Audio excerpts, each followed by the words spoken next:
Hola, bienvenidos a un nuevo podcast. En el día de hoy hablaremos del franquismo y la transición democrática que pasó España desde el final de la Guerra Civil hasta días actuales.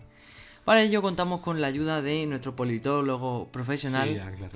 Carlos Hernández. Bienvenido. Hola, encantado de estar aquí una vez más. Bienvenido, Carlos. Bien, como siempre, remontémonos a si no me equivoco, 939. Sí, el final de la Guerra Civil. Final de la Guerra Civil. España estaba desolada, estaba en medidas fatales. O sea, España, ¿cómo describir? ¿Eres capaz de describir en unas cuantas palabras esa España? Bueno, era una España sin sentido, podríamos llamarle. O sea, era una España en la que estaba... Yo creo que como es lo que pasa generalmente cuando se acaba una guerra. Es decir, la guerra no es para nada algo Sí, bonito. tenemos el ejemplo de Alemania. Y Alemania cuando- después de una Primera Guerra Mundial quedó desolada. Claro, exactamente. Pero yo creo que había crisis económica, crisis social y crisis política por todos lados. Bueno, y para ello, en vez de implementar un poder democrático, ¿qué ocurrió más o menos en España después del final de la Guerra Civil? Pues que los vencedores de la guerra, pues crearon los vencedores de la guerra, a la cabeza estaba el general Franco, establecieron, digamos, instauraron una dictadura en España, que como todos saben, pues acabo de decir, fue liderada por Franco. Y en esa dictadura, pues bueno, se estableció, pues por ejemplo, que solo la existencia de un solo partido político, a lo comunista, ¿no? Solamente el Partido Comunista. Lo que pasa que en este caso no era el Partido Comunista, era la Falange Española tradicionalista, la Falange Española, ¿vale? La Falange de las Jons, que es ahora es un partido político que existe en la actualidad, pero en aquel momento era la Falange Española. Y pues bueno, si nos remontamos más al pasado, pues en su momento lo encabezó Primo de Rivera, las redencias con Franco, en fin, eso es otra historia que ya contaremos en otro podcast. Pero bueno, al fin y al cabo es eso, que después de la guerra civil, Franco, los nacionales ganan la guerra y se instaura una dictadura donde el control absoluto lo tiene el generalísimo, que es Francisco Franco. Bueno, más o menos sabemos que se suprimieron los derechos y libertades y además se prohibió, como has dicho, cualquier tipo de manifestación de nacionalismo regional, porque como sabemos después de la Guerra Civil, luego lo comentaremos mejor, pero bueno, surgió ese nacionalismo de sitios como Cataluña, Galicia, País Vasco, que lo vemos ahora mismo también. Sí, exactamente. Bueno, Franco, digamos, cuando provoca la guerra civil, estalla la guerra civil porque en la Segunda República, según lo que argumentaban los falangistas, el bando nacional era que se estaban pues asesinando, matando, quemando a iglesias, a monjas y a curas. Se estaba haciendo una campaña de persecución a la iglesia. Entonces esto es lo que digamos que le provocó a Franco ese cabreo y que provocara la guerra civil. Pero Franco, precisamente cuando llega al poder, hace todo lo contrario. Mata, asesina y lleva al paredón a todos aquellos que no pensaban como él. A todos aquellos. Sí, pero además sabemos que contaba con todos mucho apoyo. Franco no estaba, el franquismo, como se denominó, no estaba solo. No exactamente, no estaba solo. En principio tenía un gran apoyo. Franco siempre, la ayuda política exterior de Franco siempre ha sido como un poco... al principio de su etapa más dura, que fue la etapa más dura al principio, tenía mucho apoyo de Hitler y de Mussolini, pero Sí, es verdad que crearon la División Azul, que luego comentaremos, para ayudar a los nazis a defenderse de los rusos. Pero después de que finalizara la Segunda Guerra Mundial, Hitler y Mussolini, digamos, perdieran la guerra, pues Franco, digamos, tuvo que hacer un giro, tuvo un gran bloqueo, no le permitieron entrar en la ONU, etcétera. Sí, eso lo comentaremos más adelante, claro. Y poco a poco fue socializándose, digamos, ¿no? Volviendo un poco a la moderación, aunque sin salirse de la dictadura que era, ¿no?, el sistema, el régimen que él llevaba adelante. Bueno, sabemos principalmente que los apoyos que tenía el franquismo era el ejército, ¿no? Obviamente Francisco Franco, luego lo veremos también en el 23F, el ejército tenía una gran importancia. Exactamente, bueno, en las Cortes Generales, ¿vale? Franco, digamos, tenía unas Cortes Generales para hacer aquello de la democracia y tal y cual. En las Cortes Generales, digamos que había tres bandos. Estaban los monárquicos, que eran más conservadores, monárquicos, que estaban más a favor de un rey y tal y cual, pero eran amiguitos de Franco. Estaba la iglesia, que estaba representado prácticamente por el Opus Dei, la iglesia del Opus Dei. Que además ocupaban cargos altos, cargos de ministros y cargos de generales. Exactamente. Y estaba la Falange, el partido de la Falange. Bueno, a esto también se suma el ejército, pero el ejército siempre estaba presente. Franco era generalísimo, era el general supremo de España y el ejército siempre ha estado presente. Pero los grupos políticos, sacando a lo militar fuera de la política, lo militar siempre estuvo presente, era el bastón de Franco. Pero esos tres grupos políticos, digamos que a lo largo de la etapa franquista, a lo largo de la dictadura, siempre han ido cambiando de importancia. El primer gobierno de Franco se caracterizó porque tenía muchísimos ministros de la falange española y poquitos ministros monárquicos, ¿vale? Había más falange. ¿Qué pasa? Que que conforme va avanzando la dictadura, conforme va avanzando el régimen de Franco, la falange va perdiendo apoyos en favor del Opus Dei y en favor de los monárquicos, que cada vez van más recabando esos apoyos. ¿Por qué al principio Franco se apoya más en su gobierno? Hay más falangistas, lo que hemos comentado antes, la Segunda Guerra Mundial, hay que apoyar a Hitler, hay que apoyar a Mussolini, y esto provoca que los falangistas tengan más poder. Conforme termina la Segunda Guerra Mundial, Franco quiere deshacerse de esa etapa oscura, digamos, de esa etapa de la Segunda Guerra Mundial, de Hitler y de Mussolini, por lo que a muchísimos falangistas los saca del gobierno e introduce a nuevos monárquicos, conservadores, con una mente un poco más aperturista, tampoco mucho, y al Opus Dei, la iglesia también, igual que el ejército, estaba siempre presente. Bien, pues también sabemos de que después de que termina la guerra civil, España, como hemos dicho, tenía una crisis económica, y no solo económica, sino alimentaria, perdón. Podemos decir que España no había comida, no había ropa, no había dinero precisamente. España estaba fatal. Y entonces, pues, como decimos, Francisco Franco lo que quiso imponer era una autarquía, ¿no? Uh-huh. Que una autarquía, como me decía antes, es que simplemente no hay ni exportaciones ni importaciones. Hay autosuficiencia en el mismo país. Esto puede llegar a funcionar pues en países muy grandes, pero en España, la verdad... Todo lo contrario, en países yo creo que más chiquititos. Bueno, sí, perdón, claro, más chiquitito, pero en España no funcionó precisamente. Básicamente porque España tiene muchísimo recurso económico, muchísima tierra, muy buen tiempo, tenemos todo, ¿vale?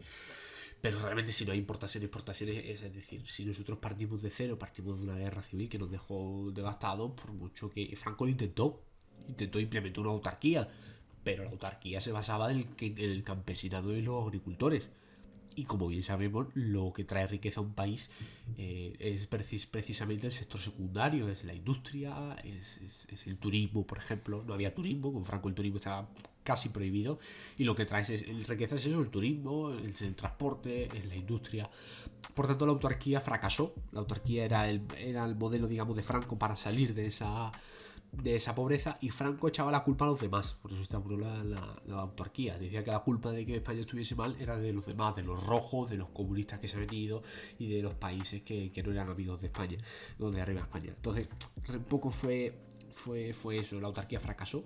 Sí, bueno, y gracias, bueno, entre comillas, gracias no precisamente, pero bueno, en estos momentos, lo que muchos, si le preguntamos a nuestros abuelos, por ejemplo, muchos te dirán que cuando ellos eran jóvenes tenían las cartillas de racionamiento. Mi abuela, por ejemplo, tú te daban una cartilla en la que tú podías coger ciertos alimentos, te daban ciertos alimentos. La autarquía se basaba en eso. A ver, la autarquía, para que no lo sepa, lo ha dicho muy bien Migui, es la prohibición de exportaciones e importaciones. Para los que no estén tan metidos en el mundo de la economía, exportaciones es aquellos productos que se venden en otros países, importaciones son aquellos productos que, digamos, se traen de otros países a España y aquí se comercializan. Entonces, eso es la importación y la exportación. La autarquía lo que propone es la autosuficiencia, es decir, que España viva pues de su agricultura, de su industria, etcétera, etcétera, etcétera, sin tener nada que ver con los países de alrededor. Esto fracasó. Pero además de implementar esa autarquía, se implementó las cartillas de razonamiento, que también fracasó, no solamente en España, sino en la URSS, en Cuba, etcétera, etcétera. Entonces, claro, a mí me hace gracia cuando hablan de que Franco es un fascista, que sí era un fascista, pero también tenía su puntito de comunista, ¿eh? A Franco, digamos que no le gustaban los comunistas, pero las cartillas de racionamiento precisamente es lo más comunista que hay. Es decir, Franco decía a cada español lo que tenía que consumir, y claro. Bueno, y esto provocó, ¿vale? Las cartillas de racionamiento provocaron que se surgiera un mercado negro. Ahora lo vemos más normal. Pero antes el mercado negro, básicamente, como se dice, que se pueden traspasar, en este caso eran alimentos, ropa, porque como te limitaban las necesidades, tú podías comer al día lo que te dejaban. Entonces te estaban limitando, pues te había obligado a ir al mercado negro para conseguir más comida o conseguir distintas cosas, ¿eh? En el mercado negro no solo hablábamos de comida, hablábamos de incluso hasta armas. Exactamente, bueno, es lo que pasa cuando existen las cartillas de razonamiento. La economía fracasa, la economía va peor. Aumenta el mercado negro, aumenta la economía sumergida, etcétera, etcétera, etcétera. Es decir, eso fue un fracaso, la autarquía las cartillas de razonamiento, y creo que debemos de aprender de eso. Las cartillas de razonamiento, la autarquía, el comunismo, el fascismo nunca han traído nada bien para la humanidad. La verdad que no. Pero bueno, después de como hemos dicho, de que la falange perdiera fuerza y Franco pues se viera un poco limitado, ya que había una clara crisis económica, ¿no? Después de la guerra civil, Franco tuvo que hacer algo porque al implementar la autarquía se veía que no era lo mejor y Franco se vio forzado pues a dar un giro. Sí, bueno, es lo que he explicado antes, es decir, este giro viene casualmente cuando acaba la Segunda Guerra Mundial más o menos, y viene pues dado ese giro, es decir, saca muchísimos falangistas que proponían más autarquía, más cartas de Además, razonamiento. los partidos que se junta como decíamos, el FED y el Jones y se crea el Movimiento El Nacional. Movimiento Nacional, sí, exactamente, era el partido, sí, bueno, era el partido de Franco, ¿vale? Y bueno, sí. Además, una cosa que es muy graciosa es que esto siempre se hace que en casi todos lo que son así las dictaduras y tal, siempre se dice, como por ejemplo con Hitler, ¿no? Que se suponía que era una democracia. Franco denominó que ellos eran una democracia orgánica. Bueno, sí, claro, democracia orgánica, pero ellos hablaban de democracia orgánica porque de vez en cuando hacían un referéndum. De vez en cuando, una vez cada 10 años, hacían un referéndum. Claro, pero eso no es democracia. No, es democracia, porque era un referéndum no vinculante. ¿Qué quiere decir eso? Que se hacía un referéndum, salía que sí, y luego Franco puede decir que no. No era vinculante, era para a ver qué pillaba el pueblo. Y en el referéndum de fracaso no votaba nadie, y los que estaba muy manipulado, no había control, no había garantía democrática, etcétera, etcétera, etcétera. Es decir, eso era todo manipulado. Eso de que había democracia, no. Realmente Franco era el que manejaba el gobierno, el que manejaba el parlamento, y pues esto es como ahora le echo un poquito más de sal, un poquito más de azúcar y ahora un poquito más de aceite. Es decir, aquí a veces cuando le apetecía, más poder para la falange, más poder para los Opus Dei, más poder para los monárquicos conservadores. Bueno, pues en 1956 obviamente no todos eran a favor del franquismo y a favor de la falange y tal, sino que obviamente existía lo que ahora llamamos una oposición. Existían los que, pues, por ejemplo, pertenecían al Partido Social, al Partido Socialista, al Partido Comunista Español, que obviamente no estaban a favor de esto. Y provocaron que, bueno, como decíamos, se suprimiera el racionamiento, las cartillas de racionamiento. Y con esto, pues obviamente, se creó una especie de plan de estabilización para la economía. Y cuéntanos un poco en qué consistía y qué consiguió. Bueno, el plan de estabilización para la economía de 1959 fue lanzado por el Opus Dei principalmente, ¿vale? Por el lado de la iglesia. Y lo que proponía era distintas... O sea, las empresas públicas de aquel momento tenían muchísimas ventajas fiscales. Es decir, para que nos hagamos una idea, fue muy duro. Fue un plan muy duro porque promovió la privatización de casi todas las empresas públicas. Imagínense ahora la empresa de limpieza de su municipio, que puede ser pública, depende de donde viva. Por ejemplo, en Madrid, en una ciudad donde yo nací, que desde aquí les saludo, la empresa pública de Madrid es pública. La privatización consiste en que dejan de ser trabajadores públicos y se contrata una empresa externa, ¿no? Pero bueno, lo que propuso ese plan de estabilización fue la privatización de todas esas empresas públicas y pues de evaluar la moneda. ¿En qué consiste evaluar la moneda? Pues si ahora yo para comprar un litro de agua necesitaba 5 monedas, ahora al devaluar la moneda voy a necesitar 15. Y además, pues lo que digamos este plan promovió fue todo lo contrario a la autarquía. Lo que promovió es abrir las fronteras de España al comercio, que venga gente, que venga el turismo, etcétera, etcétera, etcétera. Esto, como ahora veremos más adelante, promulgó la prosperidad de los años 60, que pues empezaron a venir turistas, nuevos productos. Yo me acuerdo, mis abuelos y mis padres me lo cuentan. Mi abuelo, bueno, mi padre no vivía, pero mi abuelo me lo cuenta, que empezaron a llegar nuevos productos como era la Coca-Cola, como eran productos de América, de otros países. Sí, no solo en comida, sino todo mi madre también me lo contaba, le llegaron por ejemplo, ellos lo que veían en la televisión, lo que escuchaban en la música no escuchaban fuera de España. Claro. Llegaban grupos ingleses, estadounidenses, incluso grupos de Francia.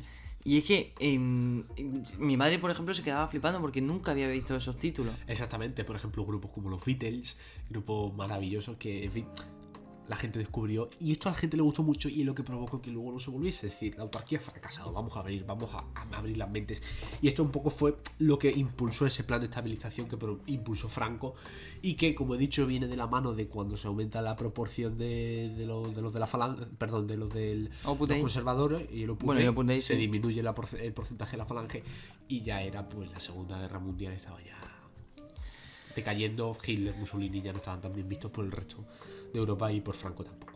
Bueno, y como decíamos, pasamos a los bonitos años 60 de Estados Unidos. Estos años 60, bueno, mejor sí, en Estados Unidos, por ejemplo, fueron años muy buenos. En cuanto a, no a temas políticos, no, pero a temas distintos. Pero bueno, hablamos de política. Y que los años 60 en España fueron prosperidad, se denominaban como prósperos años 60. ¿Qué opina un poco? ¿Por qué los podemos llamar así, entre comillas? Bueno, aquí es donde digamos que cuando Franco dijo su famosa frase de lo dejó todo atado y bien atado, se refería a todo lo que hizo en este año. En este año Franco, pues, por ejemplo, creó la base de la seguridad social en 1963 y en 1969, pues bueno, designó a Juan Carlos de Borbón como su sucesor, ¿no? Como he dicho antes, la Falange ya poco a poco fue teniendo menos poder en el gobierno de Franco y los monárquicos conservadores fueron teniendo cada vez más poder. Esto que propició que pues definitivamente Franco estaba dudando entre una persona, estaba dudando principalmente para designar de heredero a una persona de la Falange, cualquiera, una persona de su sangre o Juan Carlos de Borbón, que era Además te interrumpo porque se me olvidaba, que claro, esto lo iba a mencionar yo, que por ejemplo en 1964, antes de que se creara la seguridad social, la base de la seguridad social, y se designara a Juan Carlos de Borbón, pues se aplicaron unos planes de desarrollo para lograr pues que se distribuyera un poco la renta, ¿no? Para que no hubiera, por ejemplo, en Cataluña cobran sueldazo y en Andalucía pues sector agrario. Y esto provocó que, bueno, en regiones como son Cataluña, País Vasco y Galicia, que ahora conocemos, y Madrid, pues ahora estén muy industrializadas. Gracias a esto se industrializó muchísimo y otras zonas, como por ejemplo Andalucía, no quedó tan industrializada. Y en vez de una distribución de la renta se consiguió que algunas ciudades estuvieran muy industrializadas y ahora estén como están. Eso es lo que pasó, sacando lo que tú has dicho del plano político, Juan Carlos de Borbón, tal, la legislación, en lo económico pasó eso. Claro, y además aumentaron los barrios de chabola. Porque claro, se urbanizaron, las principales ciudades se urbanizaron a un montonazo. Pero claro, no había tanto dinero y lo que habían, aumentaban las chabolas, las casas que no hacían que la ciudad pareciese urbanizada. Exactamente, bueno, mi familia también parte de mi familia originaria de Málaga, y lo cuentan continuamente. Es decir, en Málaga hasta esa época había muchísima industria textil y de muchísimo tipo. Y pues bueno, en estos años 60 Franco quiso, digamos, centralizar el Estado y se lo llevó al País Vasco, se lo llevó a Cataluña y se lo llevó a Madrid. Claro, ahora ya empezamos un poco a entender porque los catalanes se creen más que nadie, ¿no? Pero bueno, viene de ahí la industria que ahora se la llamaron Barcelona, la industria sí, hombre, tiene más tiempo, pero sobre todo aquí el gran foco, exactamente. Entonces se quejan de Franco, pero Franco fue el vino fenomenal para ellos, ¿no? Para los independentistas catalanes. Pero bueno, en los años 60, básicamente eso, industrialización, mejora, por así decirlo. Mejora la industrialización, se abren las puertas al turismo, a Europa, al comercio, empiezan a llegar nuevas tendencias de todo, de ropa y absolutamente todo, y además pues se designa a Juan Carlos Borbón como en favor de los monárquicos como sucesor de Franco y se crea la seguridad social. Bueno, y pasamos ahora a lo que si hiciéramos una gráfica, ¿no? Pondríamos siempre la función hacia arriba. Pasamos a cuando baja, el final de la dictadura, cómo empieza a decaer en 1974 y no es hasta el 75 cuando, ahora mencionaremos, muere Franco. Bueno, cuéntame un poco cómo empezó todo, cómo surgió este final de la dictadura. Que obviamente no tuvo nada que ver con lo que vamos a contar, sino con la muerte de Franco. Se sucedió a que se acabara. La dictadura ha acabado con la muerte de Franco, es decir, cuando Franco muere, ahí ya la dictadura llega a su fin y toma posesión pues el heredero que había designado él, Juan Carlos de Borbón. Pero en este proceso la verdad es que jugaba muchísimo papel diferentes colectivos políticos, sociales, de trabajo y todo. Las comisiones obreras, por ejemplo, jugó un papel muy importante. El Partido Comunista, que ahora veremos un poquito más adelante lo que propuso para las primeras elecciones. Pero bueno, Franco muere por problemas del corazón, le tenía muy disgustado el Sáhara Occidental, estaba perdiendo muchísimos territorios. Es más, cuando él estaba bastante mal, designó un general para que se ocupara de su puesto. El Sáhara, exactamente. Le tenía muy preocupado el Sáhara Occidental y ETA mató a Carrero Blanco, que era su ministro, su presidente del gobierno en su momento, y con la bomba de Carrero Blanco eso fue, digamos, la decadencia de Franco, y ahí donde Franco ya empezó en sus últimos momentos. Añadido lo del Sáhara Occidental, digamos, el Sáhara Occidental y ETA fueron los que se llevaron a Franco por delante, y sin ninguna bomba ni nada, todo hay que decirlo, nada más porque ya estaba bastante mayor. Y esto fue lo que acabó con la dictadura. Algunos dicen que bueno, la dictadura todavía sigue viviendo. Ya quisieran los que vivieron en la dictadura. Lo veo difícil, la verdad. Ya quisieran nuestros familiares que no han conocido lo que hay ahora. No sé, si vosotros, creo que cuando nosotros vamos a un supermercado, por ejemplo, no tenemos que elegir, no nos eligen los productos, nosotros tenemos la capacidad de elegirlo. Y tenemos lo que podemos llamar derecho. Ahí está, entonces eso de que todavía existe Franco en la dictadura, eso quedó ahí atrás. Y pues bueno, todos los españoles supimos en un momento crucial darnos la mano, sin importar nuestra ideología, de donde veníamos, lo que hayamos hecho durante esta etapa. Y una fecha, adelante, una fecha importante, ¿vale? Final de la dictadura, final de Franco, Francisco Franco, con su muerte el 20 de noviembre de 1975. Ahí está. Fecha así importante para que os la quedéis. Y bueno, hablemos un poco de, como mencionábamos en el título, no solo hablamos del franquismo, vamos a hablar de una transición, de cómo España pasó de una guerra civil que la dejó desolada a una dictadura que, bueno, hemos mencionado que tuvo grandes cosas, pero también tuvo muy malas. Sí, bastante malas, sí. Y cómo España quedó de eso a pasar a una democracia, cómo España empezó a crecer económicamente, cómo España hizo su gran transición como se conoce. Exactamente, bueno, tras la muerte de Franco, Juan Carlos de Borbón inicia un periodo de transición. Él quería devolver la voz al pueblo español, lo decía en numerosas ocasiones, tras la muerte de Franco, y él quería devolver la voz al pueblo español, eso era así y era una realidad. Para ello, pues, se conoce mucho al rey, ¿no? Y a Adolfo Suárez, también fue el presidente del gobierno. Pero también quiero destacar a un personaje muy importante y al que le tengo la verdad bastante aprecio por lo que hizo en el momento, Torcuato Fernández Miranda, que fue presidente de las Cortes con Adolfo Suárez. Adolfo Suárez era presidente del gobierno y Torcuato Fernández Miranda era presidente de las Cortes, del Congreso de los Diputados. Y estos tres grandes políticos llevaron a cabo uno de los mayores momentos de la historia de España, la transición española, la transición a la democracia, y que nos trajeron, pues bueno, los valores democráticos, los valores de igualdad, los valores de libertad que hoy perduran en nuestra sociedad y en la manera que tenemos de vivir y de desarrollarnos y de socializar con la gente en general, ¿no?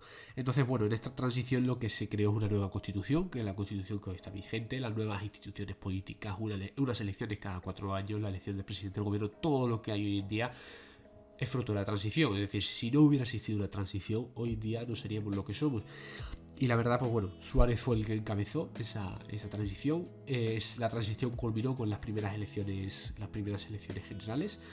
Y pues bueno, en esas elecciones generales el Partido Comunista, por ejemplo, llamó a todo el sector de la izquierda, a todo el sector que estaba en contra de Franco, a unirse, pero fracasó esa alianza, se presentaron por separado. En esas elecciones ganó Adolfo Suárez, fueron con el UCD, con la UCD, Unión de Centro Democrático, ganó las elecciones, fue presidente del gobierno, hasta que, digamos, abandonó el gobierno más tarde, ¿no? En las segundas elecciones abandonó el gobierno. Pero bueno, hablemos un poco antes de que mencionemos, ¿no? Cómo pasamos de la Constitución de 1978, ¿no? Que es como la que decimos, la vigente ahora mismo, y cómo llegó de Adolfo Suárez, pasamos a Felipe González. Mencionemos un poco, por ejemplo, el conocido Pacto de la Moncloa. O sea, que eso hizo que todos los partidos, por primera vez y pocas veces visto en España, se pusieran de acuerdo para, en ese Pacto de la Moncloa, como se llama, abordar la grave crisis económica que había dejado Franco, ¿no? Y se redactó, como has dicho, la primera Constitución democrática. Los pactos de la Moncloa, quiero destacarlo, porque los pactos de la Moncloa se realizaron en la Moncloa, era Adolfo Suárez el presidente del gobierno. Y además permitieron que ahora, con lo que conocemos como Andalucía, Murcia, la autonomía. Sí, exactamente, mediante los pactos de la Moncloa se solucionó la crisis económica que había dejado la muerte de Franco, el fascismo, la dictadura franquista lo había dejado esa crisis económica y se solucionó en una mesa. Y bueno, los pactos de la Moncloa consistían en una mesa donde se sentaron desde el Partido Nacionalista Vasco, desde la Convergencia Catalana, los independentistas nacionalistas catalanes, se sentaron los socialistas, los comunistas, Alianza Popular de Fraga. Por primera vez se sentaron para mover un país. Todo el arco político se sentó en los pactos de la Moncloa, y la verdad es que algunos deberían de tomar nota hoy en día y dejarse en las mesas de diálogo, el relator, e ir más allá. Creo que la altura de miras debe estar por encima de todo. Bueno, cabe destacar que, como has mencionado tú, en 1981 dimite Suárez, y el 23, hay que destacar, mencionábamos 1975, el 20 de noviembre, que murió Franco, y otra fecha es importante para mencionar, bueno, 23F, que a mucha gente le sonará, 23 de febrero. Sí, el golpe de estado del general Tejero. Y bueno, no estaba solo el general Tejero, estaba el general Armada, Milán del Bosch, de Valencia. Entonces, bueno, fue un golpe de estado, un intento. Me gusta Un más intento, llamarlo no, porque nunca no llegó fue. a golpe de estado. Es decir, el rey y toda la artimaña política, toda la artimaña democrática quedó a la vista de que la transición funcionó, ¿no? Porque todas las instituciones del Estado y todas las instituciones democráticas estuvieron alertas, estuvieron preparadas, se desautorizó el golpe en una noche, es decir, el golpe no duró más de una noche, se dio el golpe de Estado por la tarde y consistía en la imagen típica que conocemos del Además tejero. se estaba haciendo una votación. Sí, se estaba votando porque Adolfo Suárez dentro del gobierno anunció que se iba, porque estaba muy quemado, dentro de su partido tenía numerosas discrepancias con otros Sí, líderes. había lo roce interno. lo querían echar y él se fue. Y iba a dejar pues a su vicepresidente, A su sucesor, sí. a su Sí, sucesor, se estaba produciendo una votación y a la bueno, votación de la investidura y entró, pues, bueno, Fernando Tejero, Fernando Tejero entró al Congreso con guardias civiles y militares. eso lo dejaremos ahora Al grito de quieto todo el mundo, exactamente con la pistola en alto. Y bueno, tuvieron ahí como de reina a todos los diputados. Sí, a todos los- ahora en el vídeo que tenéis en la descripción, bueno, lo podéis buscar en YouTube, 23F, golpe de estado, veréis como, no me acuerdo qué ministro era, el de Interior, ¿no? El que le plantó cara. No, era el ministro Bueno, de Defensa, eso sí. el que iba a tomar posesión de la presidencia. Y le plantó cara, obviamente, a Fernando Tejero, que la verdad, Sí, ante un sí. golpe de estado, plantearle cara a alguien que tiene un arma es tener mucho valor, yo pienso, pero bueno. Exactamente, bueno, sí, fue una imagen inédita de lo que fue, cómo funciona la democracia. Y bueno, yo más comunito pasó y ya está, es decir, todo. Sí, no, hay que darle más importancia. Sí, exactamente, se mantuvo la calma y absolutamente. Aunque lo que sí hay que darle importancia es que un año después, en 1982, España consiguió entrar en la OTAN. La OTAN, que es el Tratado del Atlántico Norte, que a mucha gente le sonará, que hace que nosotros, pues obviamente, por ejemplo, en Cádiz, es que no me acuerdo cómo se llama, Navas de... No, el Rota, la base de Rota. Bueno, la base rota sí, por ejemplo, nos permite que Estados Unidos tenga aquí pues su buque. Sí, bueno, es, digamos, algunos le llaman la patilla de matones de Estados Unidos. Realmente es algo parecido, ¿no? No es tampoco de matones, sino es una unión de Estados Unidos con todos los países amiguitos. Y que, bueno, nos permite tener ese techo de seguridad de Estados Unidos. Claro, que eso es que nos protege. permite, la OTAN lo que nos permite es que si algún día entráramos en algún tipo de guerra, que no sea obviamente contra Estados Unidos, sino contra todo país, tenemos esa seguridad, entre comillas, Claro. de que Estados Unidos nos va a defender, y no solo Estados Unidos. Sí, bueno, claro, exactamente, sí. Hoy en día, mi opinión es que estamos muy bien dentro de la OTAN, pero bueno, yo tengo altura de miras y aspiro a que se cree la OTAN europea, me explico, ¿no? La Unión Militar Europea. Pero bueno, Eso ya hablaremos en otro ya cuando hablemos de la hablaremos Unión de otro Europea. podcast, exactamente. La OTAN, bueno, entramos en la OTAN con Felipe González.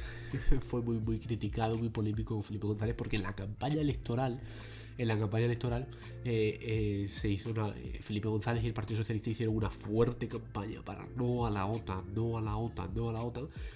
Entraron en el gobierno Y lo entraron primero en la que OTAN. hicieron en la OTAN, Hicieron un referéndum para entrar en la OTAN. Hicieron un referéndum, salió favorable. Hicieron el referéndum un poco como para justificar ese cambio, pero fue un cambio muy criticado porque pasaron de revueltas y manifestaciones continuas en la calle de no entrar en la OTAN y tuvieron que entrar. Y además no es que entraron y se pusieron en la última fila del salón, es que entraron y uno de los altos cargos del Partido Socialista estuvo incluso, creo que fue vicepresidente, tuvo un alto cargo dentro de la OTAN.